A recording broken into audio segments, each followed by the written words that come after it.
Welcome to Nic On Knicks, where your boy N.I.C rants about the latest Knicks news. What they gonna say now? What they gonna say now? Before the series started, everybody was the Knicks gonna get swept. Maybe they'll push it to 5.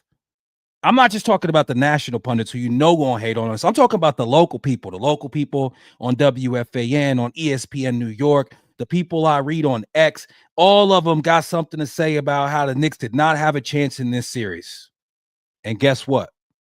We went to Boston. We got 2.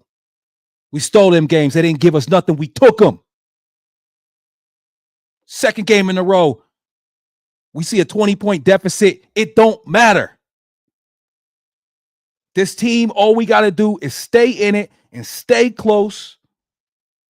And down the stretch, we have proven over and over again, we got Captain Clutch. We got Bridges who can forget how to play and forget how to shoot for a full 3 quarters. But if you're going to keep doing this every time in the fourth, it's okay with me, bud. And down the stretch, we are going to make the plays and we are going to find a way. Boston is shook. The Celtics are shook. And ain't no such things as halfway crooks. Come on, man. How about those Knicks? I know it's after midnight on the East Coast. Right after the game, I had to go coach my son in his basketball practice. And I came home and I got the necessary things right and ready so I could get out here and I could speak with y'all. If you tapping in, please leave a comment. Come on, man, talk to me. Tell me how you feeling after the Knicks go up 2-0 against the Boston Celtics in the Eastern Conference semifinals. 91-90. An old school, knock down, drag out defense being played. Every possession comes down to the last possession. On the last possession, the combination of Mitchell Robinson, OG Anunoby, and Mikal seal the deal. Bridges. Get it done. Yo, we getting to a point where, again, Mikal, he's the Jalen Brunson of defense. He is Mr. Clutch when it comes to defense. This is once again a Knicks victory that ends with with Mikal Bridges making the play on defense to seal the deal. Jason Tatum had just went straight down the lane just 2 possessions earlier and got the dunk to put the Celtics up 1. JB comes down, gets into his area. Drew Holiday, one of the best defenders, definitely one of the best perimeter defenders in the league right now, and one of the best, of this generation. Even he can't stay with Brunson. Has to foul him. Brunson calmly goes to the line, knocks down 2. Celtics elect to pick to not call a timeout, to run the same play they just ran. Mitchell Robinson does a better job of getting over the screen. He keeps pressure on Tatum without fouling, guides him towards his help. Tatum gets to the corner. Now OG is on him. He tries to go up. He realizes he can't get the shot off. He tries to throw it out. Bridges is right there on top of him, snatches that shit, throws it down the court. Brunson goes and grabs it, puts one fist up. We going back to MSG, up 2-0. Come on, man. What they gonna say? What they gonna say? Oh, the Celtics, after the first game, it was they're never gonna miss that many threes again. They shot 15 for 60. Well, guess what? Today, they shot 10 of 40. Not a great percentage. Not 60. At the beginning of the game, you could tell they were trying to be a lot more deliberate and a lot more aggressive as far as going to the basket. Jaylen Brown was getting into the paint, and he was able to get that little short jump shot whenever he wanted. He was getting and ones on it. But the Knicks clearly have a defensive game plan that says, especially if Porzingis is going to be off the floor, we are going to purposely keep these guys in front and make them shoot, not catch and shoot off of help, make them shoot dribble up contested threes. It's not just that the Celtics are missing shots.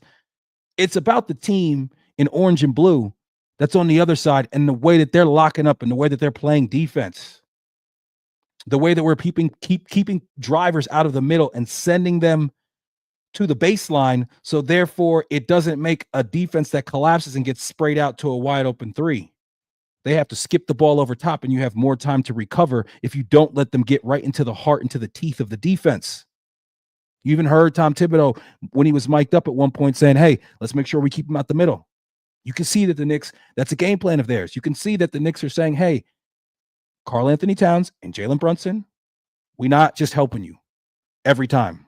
We are going to switch and keep these guys off those wide open threes out of drop coverage. We're going to switch everything on the perimeter. And sometimes Karl Anthony Towns, Brunson, you're going to be against a Jaylen Brown or a Jason Tatum, and you're going to have to hold your own. And guess what? That's exactly what they're doing. This is no notes. This is no, I typically, I like to do a little bit of some notes. I like to, kind of see a couple of the people I really respect and, especially those ones that like break down the game, the hot hand theories, the Jonathan Macri's of the world, the Knicks fan TVs of the world. I like to check them out and then, kind of come to you next day. I don't really listen, the thing is that when it comes to right after the game, I like watching those shows. So I don't really, to me, to try to record right afterwards, it's just not, I'm not trying to do what everybody else is doing. I like to take a little time, think about the game, talk to you, tell you how I feel, kind of a next day affair. I know the next day when I wake up, I always like to, have my certain people that I like to check out. And I'm hoping I can be one of those people for you. But tonight I was too hyped.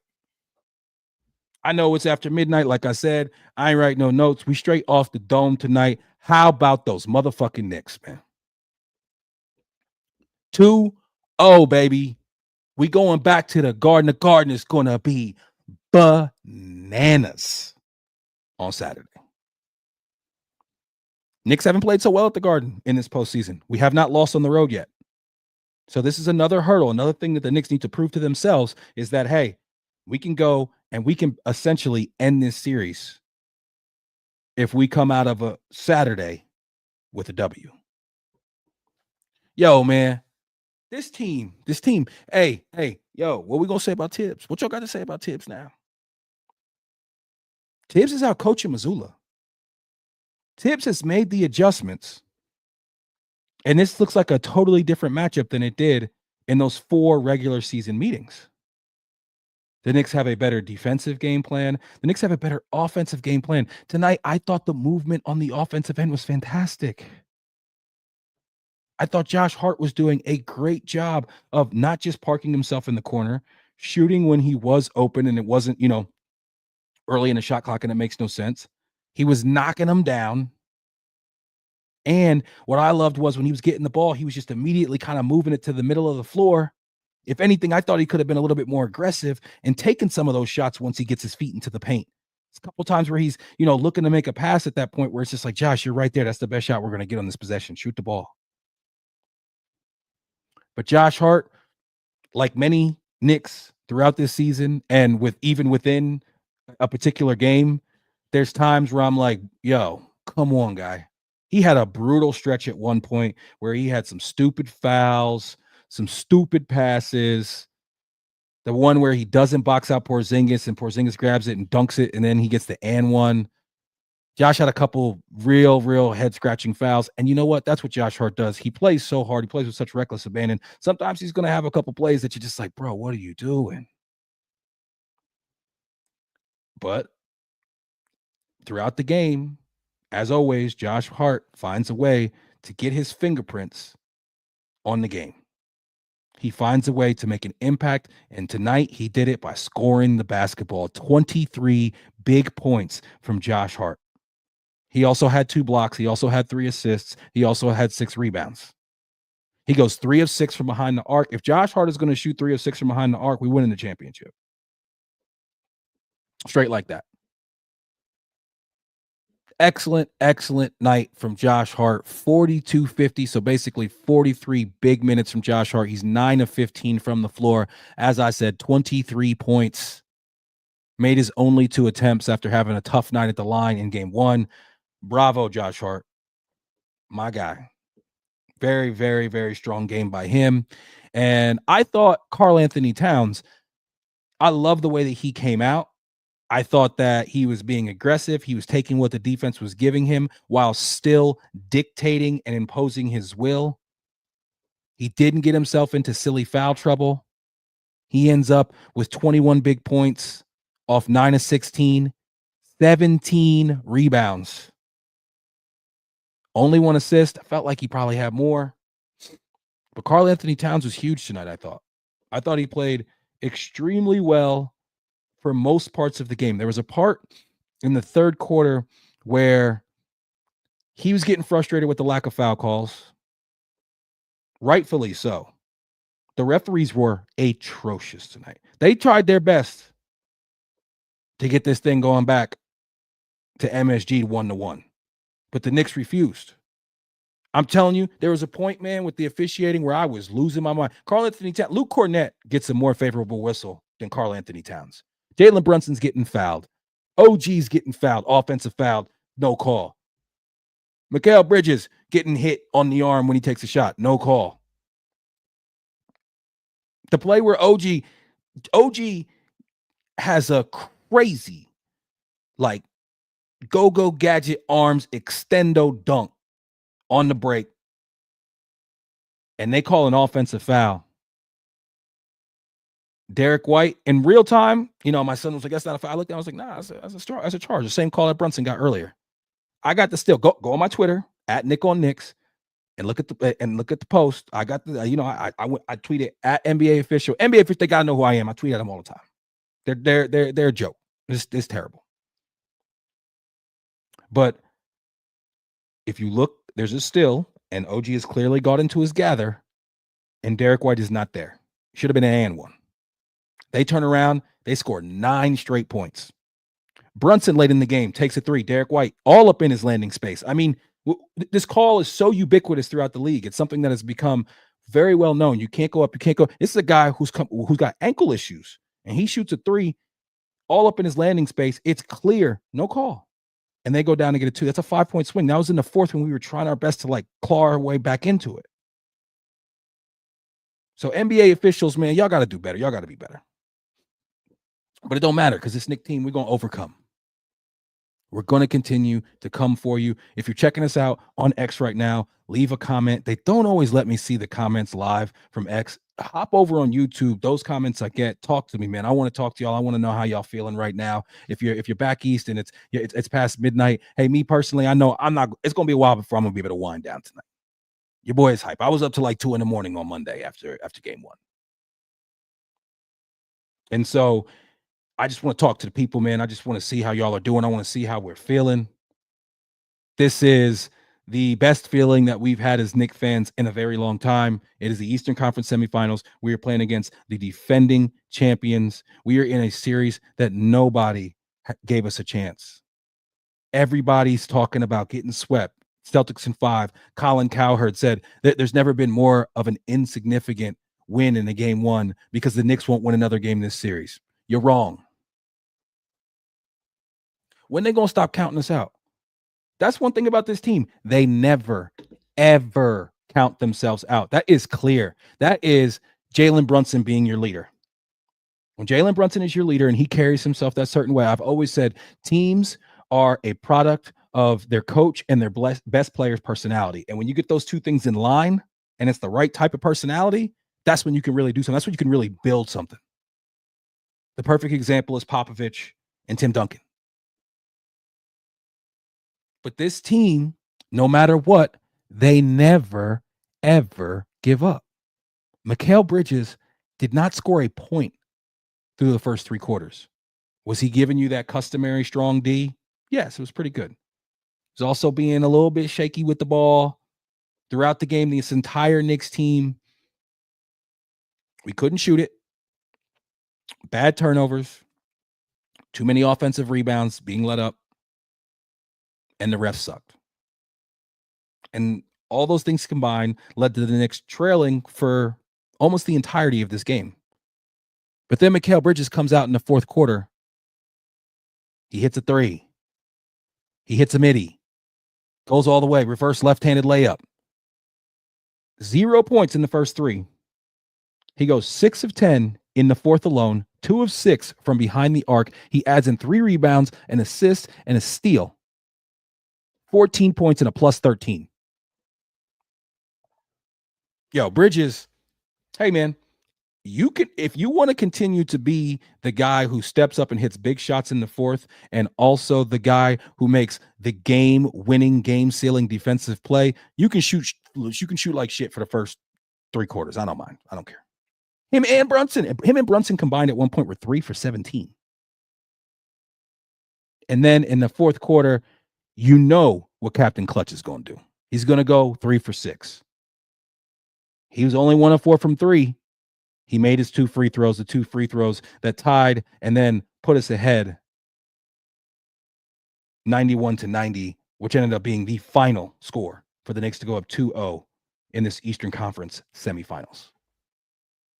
I thought Brunson just, did his thing in the fourth. I mean, he had the step back jumper on Holiday. I think those were the last 2 points we scored before the 2 free throws. And I was impressed with Brunson's defense throughout the night. He got switched onto Tatum. He got switched onto Brown, and he held his own, man. These guys, I heard Marbury say this on Knicks Fan TV the other day. He was talking about how it's really hard when, those bigger guys, when he played, he's 6 foot, but he's 205 solid. It's hard to back down that guy who's smaller than you. We see Cat struggle with this sometimes because that guy who's smaller than you, who's strong, who's stout, got a lower center of gravity. And so therefore, it can make it very hard to back that guy down. He's pushing you with his shoulders and his chest, and he's got the on your like hip. So I thought Brunson did an excellent job of holding his own on the defensive end tonight. What a team win, man. What an effort. Let's talk about our guy, Mitchell Robinson. Listen, Mitch gave you 6 points tonight.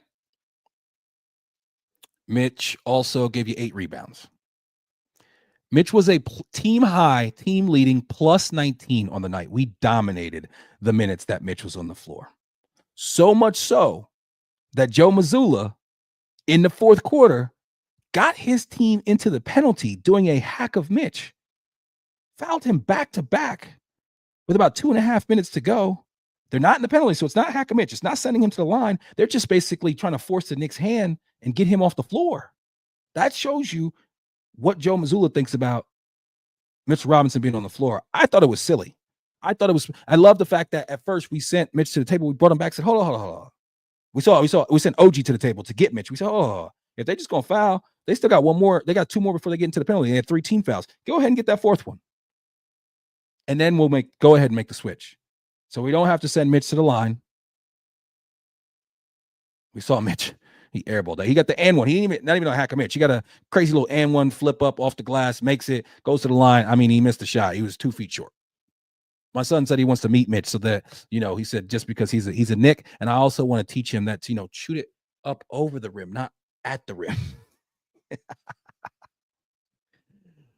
Man, but listen, I thought Mitch was excellent tonight. I thought that Mitch brought a defensive intensity and versatility that gives the Celtics problems. Like if you heard him mic'd up, he's one of the few big man centers that can stick with a guy like Tatum. He's got good concepts. He understands how to affect your dribble enough that you can't get wherever you want, to give ground but still use your length. And on that last possession, he did an excellent job. He funneled him towards the help. OG then switches on to him. Then we get to a certain point time-wise where he's not really going to be able to pass it off. So now we got Bridges just astutely and just good instincts comes over, and he's ready to block and contest the shot. Tatum tries to pass out of it. He snatches that shit. Let's go, man. How about those Knicks? I can't wait to see what they're going to try and say tomorrow. This Celtics team is shook. Mazzulla, the hack of Mitch, I thought was bad. No timeout with 12 seconds to go. Jason Tatum just ran straight down the middle of the court and got a dunk the play before that, right? And we know the Knicks struggle with that full court, full head of steam. I thought it was smart that they inbounded the ball, then called a timeout on the previous play where Jason Tatum got the dunk, because then that gave them the ability to come at the Knicks full court as opposed to the half where we play a little bit better. We saw Maxey be able to get to the rim on us right there. And then what the problem was, we switched too late, and then he gets a full head of steam and boom. But then On the last play, Mitch learned from that, gave some more ground, fought over the screen. I'm sorry, but if I'm Missoula right there and we don't have a clear advantage, timeout. I'm calling a timeout if I'm Missoula, and they had a timeout left, draw something up. You can't take the timeouts with you. But instead, he lets them play. And the Knicks' defensive instincts have been fantastic down the stretch of these games in these playoffs. And offensively, Brunson's going to do the bulk of the heavy lifting. Other guys, they got to contribute, and they did. OG had 38 big minutes. OG tonight, he didn't do a ton of scoring. Damn, OG only had 3 points total? Oh, 5 points. Yeah, 5 points total. I'm surprised even when it was that low. He's 5 points on 2 of 9, 1 of 4 from behind the arc. Didn't have it offensively. He hit the opening three, but then they took it back. He was a little bit late. In real time, I knew it was late. And then they went ahead and looked at that. So they took that back. All of a sudden, the Knicks are down like 16-4. It's not looking good. We claw our way back. We get into halftime. I think we're down 9. Fourth quarter, we start that down 12. Third quarter, it almost got ugly. Got up to 20 again. Then we come out in the fourth, man, and we just keep clawing. We keep fighting. And then all of a sudden, it's like, oh, man, it's 5. Oh, no, actually, they went and they looked at it. Bridges' foot was behind the line. So it's only 4. And the Knicks just continue to keep coming. And that Celtics team, they were being more deliberate and going to the basket early in the game. They weren't just chucking up threes. But late in the game, you could see the defense, we were funneling them, that we wanted them to take those threes, and they were taking them. And they were missing them.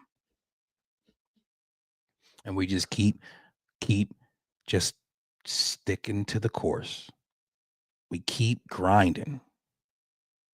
And we're able to walk out of the fake garden with a 91-90 lead. A 91-90 victory. And a 2-0 series lead. How about those Knicks, man? Yo, man. OG did his thing. I thought that Jaylen Brown, he at one point was, he was really dictating and playing well. Jaylen Brown ended up with only 20 points, though. I mean, early in that game, it looked like Jaylen Brown was about to go for 35. He ends up being 8 of 23, 2 of 7 from behind the arc. I don't know why Jaylen Brown is shooting 7 threes. Stop shooting threes, Jaylen Brown. You can't shoot, bro. You can't shoot. Go to the rack. Get you a midi or something. That's what I would be saying if I was a Celtics fan. But yeah, keep chucking them up, bud. Jason Tatum, 13 points on 5 of 19, 1 of 5 from behind the arc. 14 rebounds for Tatum, 5 assists, 3 steals, 3 turnovers. 6 turnovers for Jaylen Brown, 4 turnovers for Jrue Holiday. The Celtics turn it over 16 times as a team. The Knicks turn it over 15. We gotta clean up the turnovers, man. We're a lot better team when we're down around 11, 12. We're a very good team when we're down around 10. But overall, when you look at the team stats, the Celtics out-rebounded the Knicks by 5, 51-46. Knicks had 2 more assists, 19-17, 11 steals to 9 in the favor of the Knicks. Both teams had 5 blocks. We just talked about the turnovers. Knicks shot 43%. Celtics shot 36.2. Knicks shot 29% from the 3. The Celtics shot 25%. And both teams shot 80% from the free throw line. I thought that, the shooting for the Knicks, man, I thought that we had a lot. It's not like, sometimes other teams are just really playing good defense and up in you. And I think that's the case with the Knicks in respect to the Celtics, is that a lot of their shots that they're used to getting a little bit just, a little more unencumbered and loosey-goosey. We've been playing stronger and tighter defense than they're used to, and we're affecting them. I think the Knicks are missing a lot of shots that they typically hit. And I can't wait. I'm hoping it's Saturday in the Garden that the Knicks just have one of those games where everything is rolling, everybody's hitting shots, and we just, we go. Make it a laugher, man. Make it a laugher. Because I could tell you, one time towards the end of the game, it's like my face was hot, chest was beating. I was like, yo, man, like these games, man, they having like a physical effect on my body. The game was only tied one time. The Knicks' biggest lead was a total of 3 points. Boston's, as I said before, was 20, and there was only 3 lead changes in the entire game. These Celtics, by far, they were in control for most of this game. But with this Knicks team, that does not matter. You better go ahead and you better push it and you better keep it at a real wide margin, because once you get down to those last like 5 minutes, if it's within 10, you're in trouble. Not us. You are in trouble. Yo, Campaign had one of my least favorite shots that he's had as that any Nick has ever taken. He gets in the game in the second quarter. Karl Anthony Towns is cooking at this moment. Just can't be stopped. Got like 2 consecutive and ones. And then another layup on Al Horford. That's that Dominican on Dominican crime right there. Them two going at it. And Campaign comes down on the next possession, and he decides, I'm going to shoot a 27-footer. I ain't taking a shot. I barely been in the game. He only played 4 minutes and 52 seconds. But I'm going to go ahead and pull up right now for our big man, our $50 million center, our second best player. He's got it going, but I'm going to go ahead right now and just pull it up from the parking lot. Campaign, what the fuck were you doing right there? I hated that shot so much, and it was a big momentum changer. I thought that, and I thought the bad charge block call that they called a charge on OG Anunoby, I thought those were huge momentum shifts in this game. But the Knicks were able to snatch the momentum back in the fourth quarter, late in the fourth quarter, as they continually do.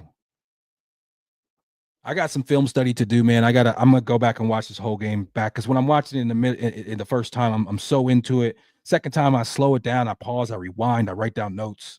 Tomorrow on He Did This to Me, the sports podcast that I do with my father, we are two mostly optimistic Knicks, Mets, and Jets fans. Lots to talk about. On Monday, we went and watched the Knicks game at the bar with my 2 kids, and then went over to the Mets game right afterwards. Saw 2 dubs in a row. I was back at the Met game again yesterday, saw them lose. Mets won today to win the series against the D-backs. And then the Knicks come out, and I sometimes people say shock the world. I think they use that phrase like just a little bit too frivolously, but nobody expected the Knicks to be up 2-0. After game 1, I check the tape, go look at the last reel, go watch the last podcast. I said, Knicks, get greedy, come out here. You got one. These Boston dudes, just keep it close, and we got a chance and get that second dub. Take that commanding 2-0 series lead on the road against the defending champions, and that's exactly what they did. Miles McBride, I thought Deuce played okay, man. Deuce was 2 of 3. He had a little dunk, hit a 3, 1 of 2 from the 3. Only played 16 minutes and 38 seconds, but Deuce was a +9 on the night. Second highest plus minus after Mitchell Robinson. I thought Deuce gave you strong minutes tonight. It's not always going to be about the statistics. He had an assist. He had a steal. Again, just like last game, there was no times where Deuce was on the floor where you were just like, just get this guy. No, it didn't feel that way. Thought Deuce played very, very well. He handled himself professionally. JB, man, I don't know if you can have a more heroic 17-point performance. I thought JB was getting hacked all night and they weren't calling it. He was getting frustrated. But then he hits a big 3 in the fourth quarter. He has the huge driving layup where he just refuses to be denied and goes in on 2 players, including Al Horford, who's a 7-footer, with the right hand. Step back jumper on Drew Holiday. And then he hits the 2 free throws to give the Knicks the tie and then the lead, which they would never relinquish. 19 points in the fourth quarter. I'm sorry, 9 points in the fourth quarter for Jalen Brunson. 14 for Bridges. And Josh Hart, man, he was just everywhere, man. He was everywhere. 2 blocks in the fourth. 2 turnovers as well. I remember those. I was fucking annoyed. But also 2 assists, 5 rebounds. Josh Hart played a fantastic floor game. And, the Knicks, they run 7 guys. And they're okay. This is a conversation we got to have. Yo, did Tibbs prepare these guys to be able to, in the playoffs when we typically tighten the rotations, are the Knicks better prepared for that? Do they have guys who are better prepared to go out here and play, upwards of 40? Mikal Bridges played 51 minutes in the overtime game, 1 win. Are we more prepared for that? I love when Brunson plays Brunson played 37 and 30 minutes. Perfect. I love him. Keep him a little bit below the 40 just to be able to, we continue to get, just be able so he could have that juice at the end of the game to bring us home like we always ask him to. We were able to get him that blow at the end of third into fourth. Like, I love it when we were able to do that and we're able to hold the rope and not just totally give it away. The offensive schemes in the movement. There was one point where Bridges was going in the fourth and Brunson was 100% deferring to him. And it was not, I was watching Tibbs. I was watching the coach was calling. The coach was saying I don't know what he was calling, but the end result was, hey, let's go ahead and let's get it to Bridges. Bridges was asking for a screen from Mitch doing his thing. I thought that, that was fantastic. We need more of that throughout the game. If Bridges could give us a typical, offensive performance, shooting performance like we're used to with him, we could cook these dudes, man. That's the thing about this team. You know what you're going to get from Brunson in the clutch, but we can win a game where Brunson has 17 points and OG has 5. And we can still win that game because we have a full team. We have a bunch of guys who are dogs, who are built for this, who are going to step up when the chips are down, when it's all on the line. The Knicks are coming. We hear. We're not coming. We hear. Boston knows. They scared. They gotta be shook right now. And that Garden is gonna be rocking. Can the Knicks come into the Garden? Can the Knicks come in with a mindset and put that Timberland boot on their neck early? Put them out of it. But if we don't, and we're down by 20, guess what? We still got a shot because this team never gives up. And if you get into the waning moments, if you get into that last 5 minutes, and if the Knicks are in striking distance, you're in trouble, not us. It's your boy Nic On Knicks.